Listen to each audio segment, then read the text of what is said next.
Hello बच्चों, let's read the question. Let a comma b comma c be such that b into a plus c not equal to 0 if determinant of three order a plus 1, a minus 1, minus b plus 1, b minus 1, c minus 1, c plus 1 plus determinant of three order a plus 1, b plus 1, c minus 1, a minus 1, b minus 1, c plus 1 minus 1 raised to power n plus 2 into a minus 1 raised to the power n plus 1 into b minus 1 raised to the power n into c equal to 0, then the value of n is.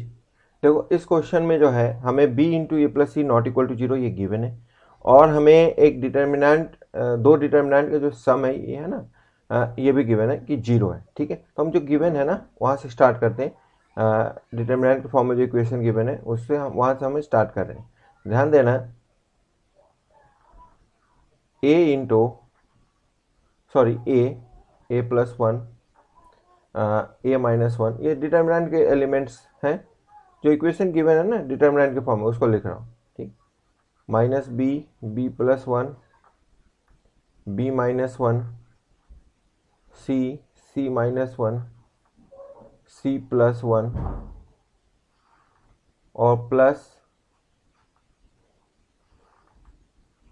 यहाँ पे ये तुम्हारा A plus 1, B plus 1, C minus 1, A minus 1, B minus 1, C plus 1, minus 1 raise to the power n plus 2a, minus 1 raise to the power n प्लस 1 into B, और देखो ये तुम्हारा minus 1 raise to the power n into सी है.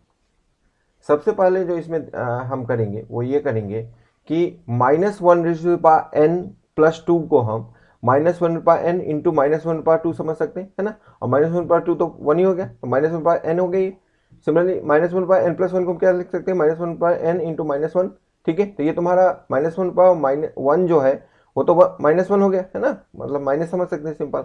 तो देखो basically minus 1 power n जो है ना R3 में से हम कॉमन ले लेंगे ना, जो दूसरा डिटर्मिनेंट है उसमें. ठीक है, तो बाकी ध्यान देना, हम इसको ऐसे लिखेंगे. ये डिटर्मिनेंट में हमें कुछ नहीं करना अभी. ठीक है, इसको ऐसे ही रखना है, तो इसको ऐसे लिख लिया. और प्लस यहाँ पे ध्यान देना, इसमें हम माइनस 1 पावर n जो है R3 में से कॉमन ले लेंगे, है ना. तो बेसिकली क्या आ जाएगा, माइनस 1 पावर n यदि हम कॉमन ले लेंगे तो ये आ जाएगा तुम्हारा a प्लस 1, R3 में से कॉमन ले रहा हूँ. ठीक है ना, तो a plus 1, b plus 1, C minus 1, A minus 1, B minus 1, C plus 1, मतलब इधर कोई चेंज नहीं होंगे. इधर जैसे था सी प्लस 1, इधर क्या आ जाएगा, यहाँ पे आ जाएगा माइनस 1 एन, तो कॉमन हो गया, है ना. माइनस 1 एन प्लस 2 को हम minus 1 power N into minus 1 का स्क्वायर समझ सकते हैं. माइनस 1 पावर एन हमने कॉमन ही ले लिया है, तो माइनस 1 पावर 2 बचा, जो कि एक्चुअली प्लस 1 ही हो जाता है. प्लस 1 इंटू ए हो जाएगा, मतलब यहाँ पे ए आ जाएंगे. सिमिलरली यहाँ minus 1 power N into minus 1 power 1, minus 1 power 1 मतलब माइनस 1 हुआ, और माइनस 1 बाय एन तो कॉमन ही हो गया, तो minus 1 into B that mean minus B. ठीक है, और ये तुम्हारा माइनस बाय एन कॉमन हो गया तो सी बच गया. ठीक है, तो ये आ गया और इक्वल टू 0. अब ध्यान देना, जो यहाँ पे जो फर्स्ट डिटर्मिनेंट है उसमें अभी हम ऑपरेशन यूज नहीं कर रहे. ठीक है ना, तो जो है वैसे ही रखना है. ठीक है, सेकेंड डिटर्मिनेंट में हम ऐसा कुछ करके उसको फर्स्ट डिटर्मिनेंट के फॉर्म में कन्वर्ट करने की कोशिश कर रहे हैं. ठीक है, देखो यहाँ पे हमें फर्स्ट डिटर्मिनेंट में क्या है, देखो यहाँ a माइनस बी सी जो है वो कॉलम में है, और यहाँ पे a माइनस बी जो है वो रो में. तो हमें पता है कि डिटर्मिनेंट में हम ट्रांसपोज भी करते हैं, तो हम जो दूसरा डिटर्मिनेंट है ना इसको ट्रांसपोज कर देते हैं. ठीक है, क्योंकि हमें पता है कि डिटर्मिनेंट में डिटर्मिनेंट जो है हम यदि मान लो कोई मैट्रिक्स है ए, तो ए का डिटर्मिनेंट होता ही ए डैश का भी डिटर्मिनेंट होता है ना. तो ट्रांसपोज करने से डिटर्मिनेंट की वैल्यू चेंज नहीं होती है, इसलिए हम डिटर्मिनेंट को ट्रांसपोज कर दे रहे हैं ना, सेकेंड डिटर्मिनेंट को. फर्स्ट डिटर्मिनेंट सेम रख रहे हैं. ठीक है, तो यहां पे क्या आ जाएगा, देखो it implies that first determinant same रखेंगे, तो जैसा था वैसा लिख लेते हैं एक बार मान लो. ठीक है, ये क्या था, ए प्लस 1, ए माइनस 1, जो भी था वही है, A plus 1, A minus 1, minus B plus 1, B minus 1,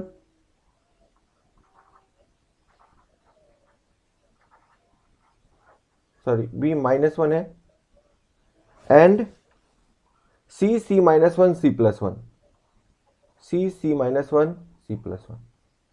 ठीक है, इसमें नो चेंज है। ठीक है, मेन हम यहाँ पे -1/n, ये तो ऐसे ही है, डिटर्मिनेंट को ट्रांसपोज करते हैं ना, डिटर्मिनेंट के एलिमेंट को, है ना। डिटर्मिनेंट जो एक्चुअली मैट्रिक्स का डिटर्मिनेंट होता है, मैट्रिक्स को हम ट्रांसपोज कर रहे हैं। ठीक है ना, तो बेसिकली ये तुम्हारा जो रो में है वो कॉलम में आ जाएंगे, फर्स्ट रो फर्स्ट कॉलम बन जाएंगे। तो a+1 b+1 c-1 ये फर्स्ट कॉलम में आ जाएंगे।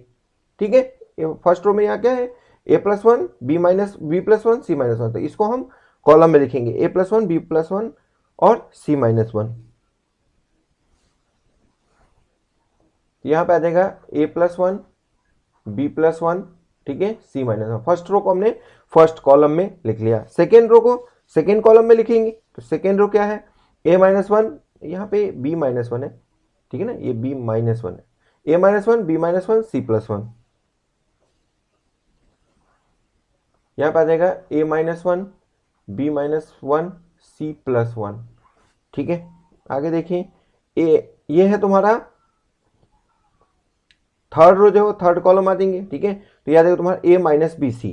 ठीक है, तो ये आ जाएगा तुम्हारा a-b c। यहाँ पे आ जाएगा तुम्हारा a-b c।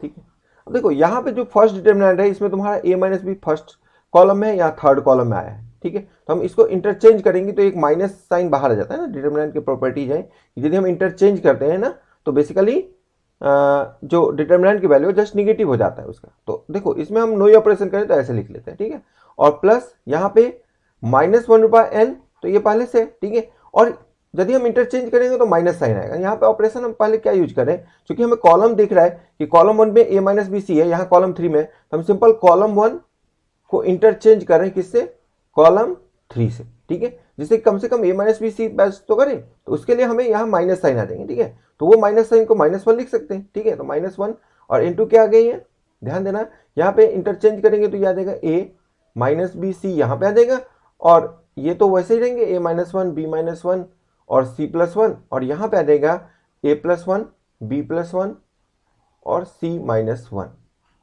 ठीक है, ये तुम्हारा ऐसे आ गया। -1 क्यों आया, क्योंकि हमने इंटरचेंज करेंगे तो डिटर्मिनेंट का प्रॉपर्टी है ये। ठीक है, अब ध्यान देना यहाँ पे, फिर हमें एक बार यदि इंटरचेंज कर दे, है ना, किसको, C2 और C3 को। अब यदि C2 C3 को चेंज कर दे तो एग्जैक्टली वही मैट्रिक्स आ जाएगा जो फर्स्ट मैट्रिक्स है ना। तो बेसिकली डिटर्मिनेंट उसी फॉर्म में आ जाएंगे ना एग्जैक्टली। ठीक है, मैट्रिक्स भी सेम ही देंगे। ठीक है, तो ध्यान देना यहाँ पे -1/n इंटू -1 का एक और -1 तो स्क्वायर समझ सकते हैं। ठीक है ना, तो ये आ गया, और इधर आ गया तुम्हारा a-b c, एग्जैक्टली उसी फॉर्म में आ गया ना। देखो फर्स्ट जो डिटर्मिनेंट है एग्जैक्टली सेकेंड डिटर्मिनेंट है वो भी उसी फॉर्म में आ गया। ठीक है, बस अंतर क्या है, तो -1/n इंटू -1 से इसमें मल्टीप्लाई है, बाकी सेम हो गया ये अभी। इंटरचेंज यहाँ ऑपरेशन क्या किए, यहाँ पे हमने ऑपरेशन किया है C2 इंटरचेंज टू C3। ठीक है, ये ऑपरेशन हमने यहाँ पे यूज किया है, C2 को C3 से इंटरचेंज किया है। तो यहाँ पे आ जाएगा a+1 b+1 c-1, और यहाँ आ जाएगा a-1 b-1 c+1। ठीक है, अब ये दोनों सेम है, तो और हमें राइट साइड में 0 है ना, इक्वेशन जो है ना ये तो इक्वल टू 0। ठीक है, तो ध्यान देना ये दोनों यदि सेम है, ठीक है, तो ये कॉमन हो जाएंगे, तो ये बच क्या जाएगा, -1/n+2 बच जाएंगे। इसको तुम -1/n+2 लिख सकते हो ना। देखो -1 का power n into -1/2 power addition हो जाता है ना मल्टीप्लीकेशन में। ठीक है ना, तो बेसिकली ये क्या आ जाएगा, ये टर्म तो कॉमन ही हो गया, ये जो डिटर्मिनेंट है ये तो कॉमन हो गया पूरे में। ठीक है, तो पूरे में कॉमन ले लूंगा तो इसमें बचेगा 1। ठीक है, और इसमें बचेगा -1/n+2। तो बेसिकली मैं इसको क्या लिख सकता हूं, डिटर्मिनेंट कॉमन हो गया, that means a+1 a-1 -b b+1 b-1 c-1 c+1, ये कॉमन हो गया, और बचेगा क्या, फर्स्ट में बचेगा तुम्हारा 1 सिंपल, क्योंकि ये तो सेल्फ ही है, वही डिटर्मिनेंट है, और इसमें बचेगा -1/n+2। ठीक है, तो देखो -1/n+2 लिखो या -1/n लिखो, एक ही बात है। ठीक है ना, क्योंकि देखो -1 का स्क्वायर, इसको 1 भी तो समझ सकते थे, 1 इंटू तो इसको लिखने की जरूरत नहीं है, माइनस बाय एन ही रन देते हैं, ठीक है ना, समझने में आसानी रहेगी। ठीक है, माइनस बाय का स्क्वायर तो 1 ही हो जाता है, तो इसको ऐसे ही रन देते हैं। और इक्वल टू में क्या आ गया, 0। अब ध्यान देना, हम अब डिटर्मिनेंट को एक्सपेंड करना है, उसके लिए भी हम और प्रॉपर्टी अभी यूज करेंगे। अभी हमने सिंपल एक डिटर्मिनेंट, दो डिटर्मिनेंट जो थे उसको एक डिटर्मिनेंट में हमने कन्वर्ट कर लिया, ठीक है, और इनटू सम कांस्टेंट। ठीक है, तो अब ध्यान देना, जो राइट साइड में जो दो मल्टीप्लीकेशन है उसका राइट साइड वाला पार्ट जो हम लेफ्ट में लिख रहे हैं वो क्या है, 1 प्लस माइनस 1 पावर n, ठीक है ना, ये जैसे था वैसे ही हमने लिख लिया, बस लेफ्ट साइड में लिख लिया, और इनटू डिटर्मिनेंट। ठीक है, डिटर्मिनेंट क्या है, तो डिटर्मिनेंट है तुम्हारा a plus 1 a minus 1, a plus 1 a minus 1, minus b plus 1 b minus 1, minus b plus 1 b minus 1, c minus 1 c plus 1, c minus 1 c plus 1। अब ध्यान देना यहाँ पे अब हम प्रॉपर्टी यूज करेंगे क्या, तो इक्वल टू 0 है। अब हम प्रॉपर्टी यूज करेंगे क्या, c2 change to c2 minus c3। यदि हम ये अप्लाई कर दें तो क्या आ जाएगी, 1 प्लस माइनस 1 बाय n, ये तो कॉमन ही है, इसमें तो कुछ नहीं करना है। ये आ जाएगा तुम्हारा a माइनस बी सी, यहाँ आ जाएगा तुम्हारा 2, ठीक है ना, ए तो कैंसिल हो गया, 1 माइनस माइनस 1 तो 2, ठीक है, बी भी कैंसिल हो गया, 1 माइनस 1 माइनस 1 तो 2, और यहाँ आ जाएगा माइनस 2, ठीक है, और यहाँ a minus 1 b minus 1 c plus 1, ठीक है, इक्वल टू 0। अब हम क्या अप्लाई कर रहे हैं, R2 change to R2 minus R3, sorry R1, and R3 change to R3 plus R1, ये अप्लाई कर देते हैं। ठीक है, तो बेसिकली क्या आ जाएगा, 1 प्लस माइनस 1 बाय n, यहाँ पे आ जाएगा फर्स्ट रो में no change, that means a to a minus 1, यहाँ पे आ जाएगा, देखो सब्ट्रैक्ट कर रहे हैं ना, तो माइनस b माइनस a हो जाएगा, minus b minus a, 2 minus 2 0, देखो माइनस 1 तो कट ही जाएंगे सब्ट्रैक्शन में, तो ये b माइनस a आ जाएगा। ठीक है, सब्ट्रैक्ट कर रहे हैं ना, c माइनस a आ जाएगा, और सॉरी c प्लस a हो जाएगा ना, ऐड करना है c प्लस a, और माइनस 2 प्लस 2 ये 0, और इसमें ऐड करेंगे तो माइनस 1 प्लस 1 कैंसिल हो जाएंगे, c प्लस a आ जाएगा। ठीक है, तो ये ऐसा है।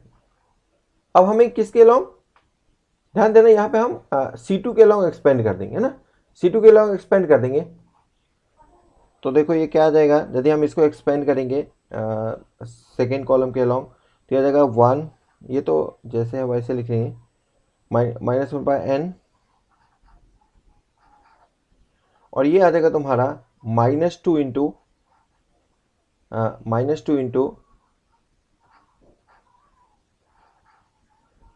माइनस ऑफ बी, इसको माइनस कॉमन लेने के बाद minus of A plus B है ये। ठीक है, तो बेसिकली हम इसको कैसे लिख सकते हैं, इसको एक और ब्रैकेट लिखना होगा, minus of A plus B into C plus A और minus B minus A into C plus A. ठीक है, ये आ गया। अब ध्यान देना यहाँ पे, ठीक है, और इस ब्रैकेट को भी हम क्लोज कर देते हैं। यहाँ पे ध्यान देना, इक्वल टू 0। अब जो है 1 प्लस माइनस 1 बाय n, ये भी 0 हो सकता है, और ये पूरा भी 0 हो सकता है। सबसे पहले हम क्या करते हैं, यहाँ पे c प्लस से कॉमन दिख रहा है ना, c प्लस से यदि हम कॉमन ले लें तो बेसिकली क्या बचेगा, ध्यान दो, तो देखो -2 तो 0 में चला जाएगा, ठीक है, -2 तो 0 में चला जाएगा, ये आ जाएगा तुम्हारा c प्लस से कॉमन लेने के बाद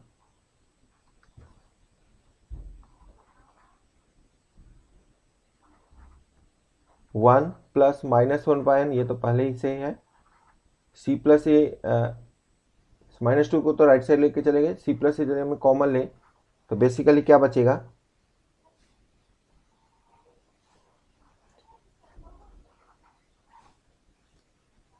minus of A plus B, ठीक है, that means minus A minus B, और इधर बचेगा सी प्लस ए, यदि हम कॉमन ले लें तो माइनस बी प्लस ए, ठीक है, ब्रैकेट ओपन करने के बाद माइनस बी प्लस ए, ठीक है, इक्वल टू 0। यहाँ पे ध्यान देना, ए और माइनस ए तो कैंसिल हो गया है ना, ये तुम्हारा माइनस बी आ गया, माइनस टू बी आ गया, माइनस टू बी, तो ये तुम्हारा 1 प्लस माइनस 1 रुपया एन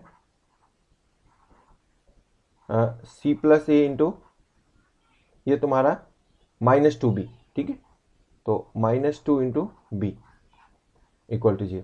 अब क्वेश्चन में तुम देखो b इंटू सी प्लस से दिया हुआ है कि 0 नहीं है, ठीक है, तो b into minus C plus से जो है 0 यदि नहीं है, माइनस टू तो 0 में चला जाएगा, तो इसका मतलब 1 प्लस माइनस 1 एन भी क्या होगा, होना होगा 0, ठीक है, 1 प्लस माइनस 1 एन क्या होना होगा 0, ठीक है, क्यों, क्योंकि b इंटू सी प्लस ए जो है वो क्वेश्चन के अकॉर्डिंग क्या है 0 है, ठीक है ना, नॉट इक्वल टू 0 है, ये 0 नहीं है तो इसका मतलब यही 0 होना होगा, ठीक है ना, b इंटू सी प्लस से जो होगा क्वेश्चन में ये बने कि 0 नहीं, तो ये 0 होना होगा। तो अब ये 0 कब होगा, 1 प्लस माइनस बाय एन, ये 0 कब होता है, जब n ऑड हो, क्योंकि n यदि इवन हो तो ये तो 2 हो जाएंगे ये, है ना, तो सिंपल सी बात है n क्या हो गया, ऑड इंटीजर, है ना, n जो है वो पक्का है कि क्या हो गया, ऑड इंटीजर, ठीक है। तो देखो क्योंकि हमें पता है यदि ये ऑड इंटीजर हो तो माइनस बाय ऑड जो माइनस होने जाएंगे, 1 प्लस माइनस 1 0 हो जाएंगे, तो ऑड इंटीजर के लिए 0 होगा, सेटिस्फाई हो जाएंगे, और इवन के लिए सेटिस्फाई नहीं होंगे, तो n जो है वो ऑड इंटीजर, ये हमारा आंसर हो गया, ठीक है। तो ऑप्शन यदि हम देखें, ठीक है, तो ऑप्शन यहाँ पे एनी ऑड इंटीजर है ना, तो ये हमारा करेक्ट आंसर हो गया ऑप्शन डी, ठीक है, इसको हम हाईलाइट भी कर लेते हैं,